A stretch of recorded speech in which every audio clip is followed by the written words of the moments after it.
మగధీరుడు అల్లూరి సీతారామరాజుగా మొత్తం జీవించేశాడు.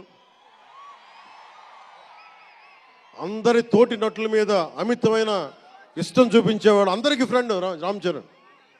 అందరి హీరోలకి చాలా గౌరవంగా ఉండేవాడు.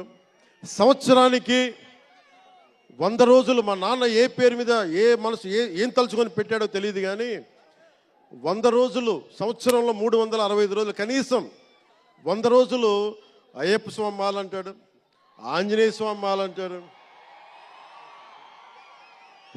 ఎందుకురా చేస్తామంటాను అప్పుడప్పుడు. క్షమించాలి రామ్ చరణ్ గారు అంటున్నందుకు, పర్లేదు కదా.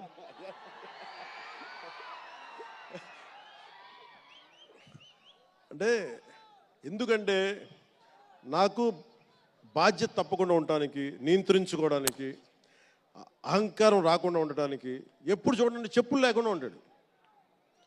అంటే నాకే అనిపిస్తుంది, కనీసం నేను వేసుకునే చెప్పులు కూడా వదిలేడానికి ఇబ్బంది పడతాను అప్పుడప్పుడు.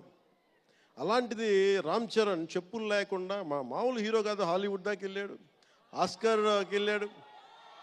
అక్కడికి వెళ్ళి ఎంత గుండె ధైర్యం అంటే, నేను చెప్పులు వేసుకుంటా, అవసరమైతే మంచి సూటు బూట్ వేసుకుని తయారవుతాడు, లేదంటే అయ్యప్ప స్వామి మాలేసుకుని కనిపిస్తూ ఉంటాడు. అంటే వ్యక్తిత్వంలో ఎంత బలం ఉండాలి ఆ వ్యక్తికి. అందుకని అలాంటి రామ్ చరణ్ మంచి 16 అణాలు తెలుగువాడు, మా బంగారం, నా తమ్ముడు. ఒక తల్లికి పుట్టకపోయినా కానీ నా తమ్ముడు. ఎప్పుడు ఎదిగే కొద్దీ ఒదిగుండేవాడు. అతనికి మరింత విజయం కలగాలని, అద్భుత విజయాలు కలగాలని మనస్ఫూర్తిగా ఒక బాబాయ్గా కాదు, ఒక అన్నగా ఆశీర్వదిస్తున్నాను. I love you, Ram Charan. I love you all.